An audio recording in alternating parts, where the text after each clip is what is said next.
Hi, everybody. It's Monday, so welcome back to A Galaxy in Autism. Today is episode 6, and today we're going to be talking about cooking therapy. I have a little binder with me today to show you that I did for Orion that obtains to cooking therapy, and I'll show you that in just a minute. Some of the benefits of cooking therapy is that it gives them that social interactions that they definitely need. It also keeps them focused and helps them associate with different items. It also teaches a life skill, which is very good for when they get older, so they can learn how to cook for themselves and feed themselves and stuff like that.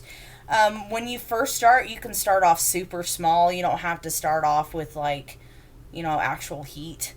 You can do like a PB&J, or you could do like an orange is a good example. You can be like, okay, we're going to peel the orange and show them how to peel the orange and stuff like that to get the rind off so they can enjoy eating that orange.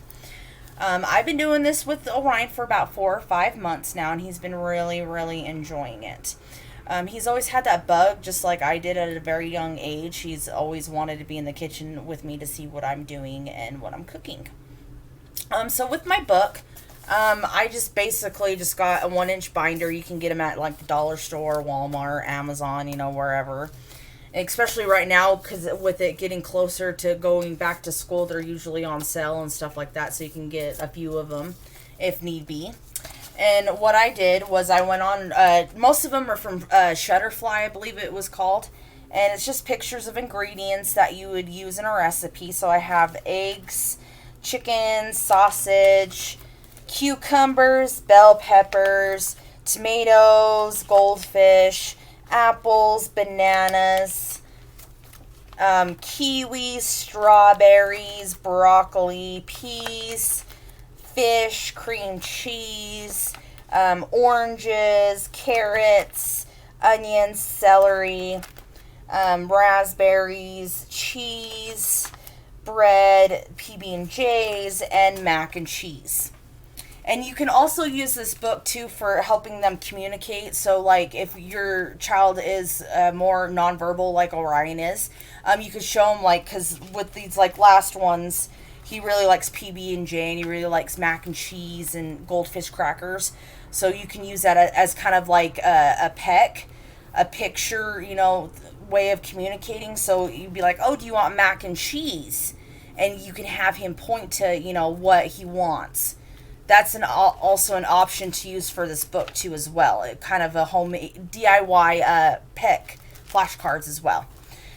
So what you would do is, what I usually do with Orion is I'll get everything ready, our station ready, and I'll pull up a chair because I usually get everything prepped on the counter next to my stove. So I'll get that all ready, and I'll pull up a chair so he can stand up on the chair and see what I'm doing. And what I'll do is I'll do the recipe just step by step, constantly talking about everything that I'm doing. So, like, you'd be like, okay, I'm going to take this frying pan, and I'm going to put it on the stove, and we're going to turn the dial to, say, like, 5, depending on what kind of stove you have. But turn it to 5, and then we're going to put some olive oil in it, and then we're going to let that heat up. And while we let that heat up, what we're going to do is come over here, and we're going to cut vegetables so we can put them in the pan. And what I'll do is I'll take this book that have the pictures in it, and with that step-by-step process, what I will do is show him pictures.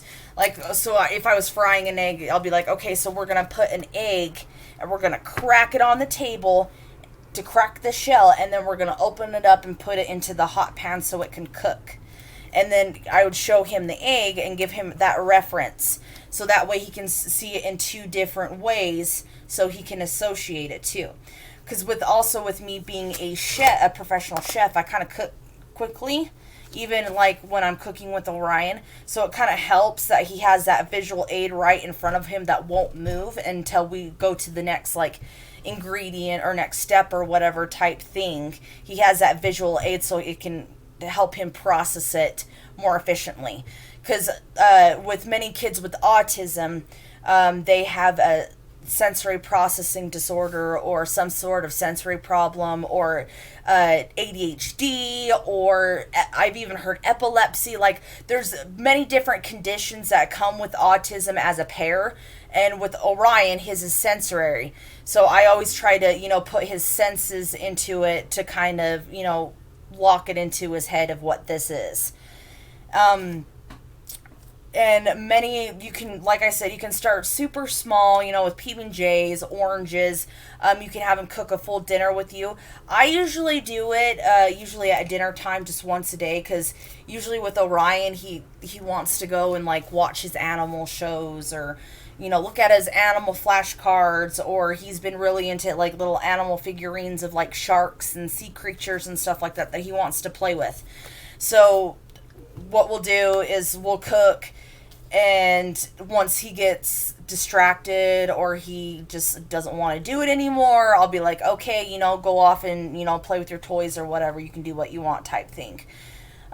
We're still working with how long he actually stays. He's not at the point where he will actually stay for a whole recipe for dinner. He stays about, I think the longest time was about maybe 10 minutes that he stayed. And that's quite an accomplishment for him. So if your kiddo, like, if you're starting off like how I did and actually showing him how to cook things, if your kiddo decides to leave after like 5 minutes, it's totally okay. You don't want to push him too much, because if you push him too much, then it might trigger a meltdown, and that's not good for the child or for you. So it's definitely, just watch how he does it, and see if he continues to like it. And also what you can do to kind of help with the extended period of time is that you can like do it more than once a day. You can do breakfast together and do lunch together and a snack together and dinner together, kind of squishing that time limit in between each meal to kind of get them used to being in the kitchen and used for your kiddo to be cooking with you. Let's see what some other pointers. With Orion, I haven't had him chop anything with me yet, because he's still too little, but like I'll give him like a spatula or whatever, so he, like, I can show him how to stir something, so he'll be, entertained with doing that to kind of help out. He loves baking. He loves doing bread. He likes playing with the dough. He loves baking stuff, so maybe he'll be a baker when he gets older. We'll have to see. But yeah, I think that is all for now. If you have any questions, please feel free to comment, like, share, and subscribe. Please, please, please. You don't know how much it would mean to me if you guys subscribe to my channel. You guys keep this candle burning, and I love doing what I'm doing, and I would love your support as well. If you have any questions or concerns, don't forget to comment. You guys have a good Monday. Bye.